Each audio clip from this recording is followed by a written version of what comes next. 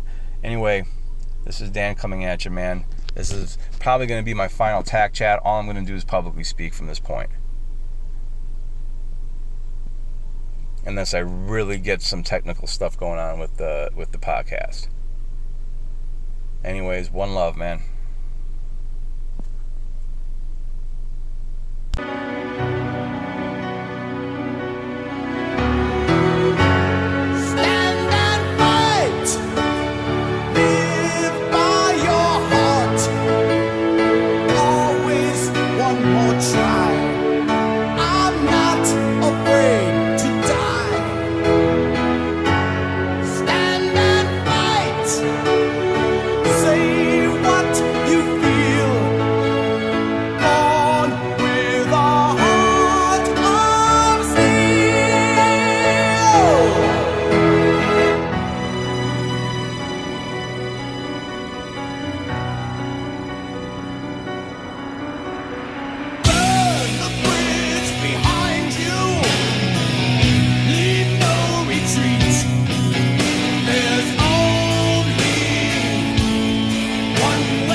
Others